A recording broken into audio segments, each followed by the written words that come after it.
Alright, this is Vegeta 8259, and contrary to what I said in the last part of the review, this will actually be the final part of the Perfect Grade 00 Riser review.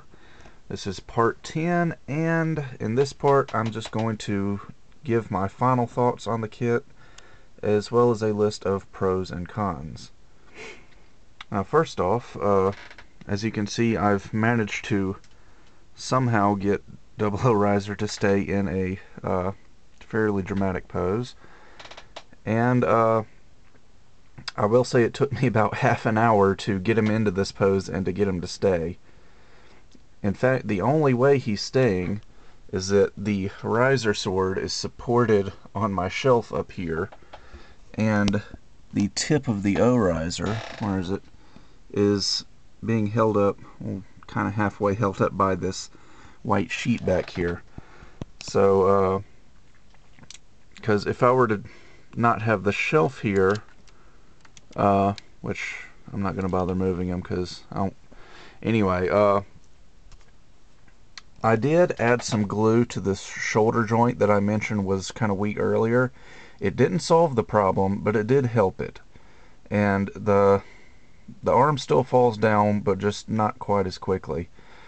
And even after stiffing that joint up, and actually in this pose in particular, I find that this joint that rotates below the shoulder will come down if the riser sword weren't leaning on my shelf over there. And also, I find that if the O-riser wasn't touching the back of that sheet, then the 00 Gundam's back would just arc and he would kind of lean this way. So, yeah, that's on my list of cons. So anyway, I guess for a list of pros, first, I don't think you would find many people that would say that this is a bad looking kit, because I think, even though the 00 Riser isn't my favorite mobile suit, I do think this is a very, very nice looking model kit. And it just, the proportions are nice. Say what you want about the small shoulders, I think they work in this case. And I just think it's a incredible looking model kit as a display piece. And yeah, and I didn't get the clear armor parts because I knew I would never end up using them. But even if you were to get those, I think it would still be a very attractive display piece. Another pro are the easy electronics, which was a very welcome change. Because most other perfect grades, especially the older ones, you had to actually assemble the electronic parts yourself. Like put all the little metal contacts in there and the batteries and put it all in a little plastic casing. But the pre-assembled electronics for the eyes and the GN drives on this were a welcome change, and I was very appreciative to Bandai for including those. Let's see, another pro, definitely great articulation and posability. Even though there are some weight issues where you might not be able to hold those poses for long, he can strike some very nice poses. And I think just about almost as good as the high grade 00 Gundam. The display base is definitely a plus. Again, remember this is only for the initial release version, so later on you won't be able to get this thing quite so easily. You might have to go on eBay to find it, but so if you want the display base, which I highly recommend, because otherwise you're not going to be able to pose him in mid-air poses like this, I would definitely go ahead and pick one up now.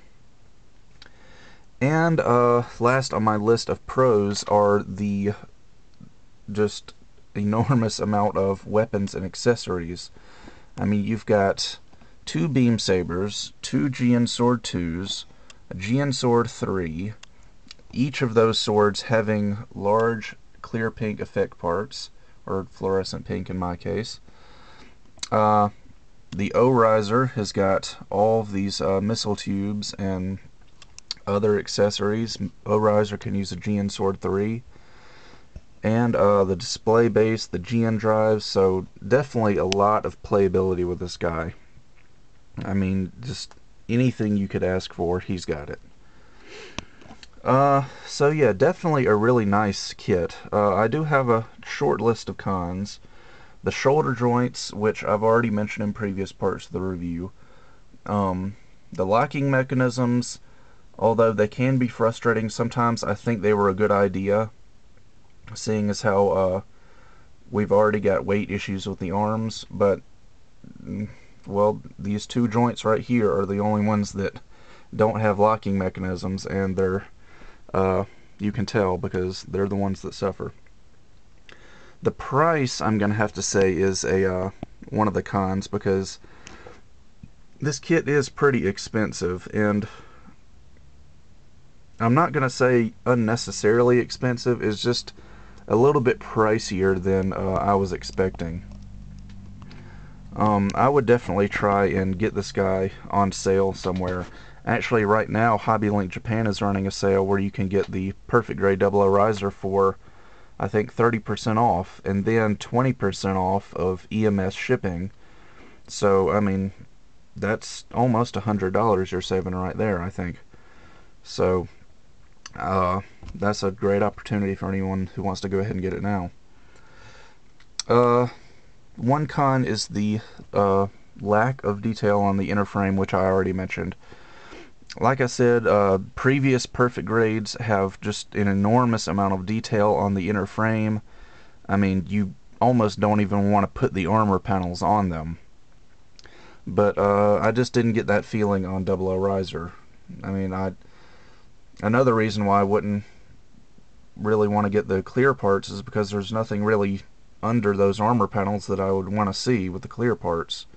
So I might as well just use the regular armor that he comes with. And then last are the balance issues with the O-Riser attached. Like I said, when I was posing this guy, his back wanted to arc over and lean back this way, and the strain on the GN drive racks is pretty big with these O-Riser parts attached. So yeah, definitely, I mean, it holds up. It's a sturdy model kit, and I think it's well built and well made, but it's definitely got some strain on him because of the O-Riser being attached. But all in all, I will give this kit a thumbs up. I definitely recommend it. It's definitely a fun modeling experience, and definitely different than any other Perfect Grade I've built. And actually, I wanted to do some size comparisons before I ended this. Here's a comparison with my next Perfect Grade project, the Perfect Grade RX-78-2, which is not finished, but it's coming along. And it may be on the display base, but as you can see, he's a little bit bigger than RX-78. Actually, a lot bigger with the O-Riser attached. If he didn't have the O-Riser, if it was just 00 Gundam, they would be about the same size. Obviously, 00 having wider shoulders because of those GN drives. And I was going to compare it to a 1:144 scale, but I seem to have forgotten one. Here we go. I'll just compare it to a DVD case. There. So, definitely a large model kit. And it comes in a very large box, which you guys saw in part 1. And, so yeah, definitely a very nice model kit, and I have to say I recommend it. So, that does it finally for the Perfect Grade 00 Riser review, and I will see you guys next time.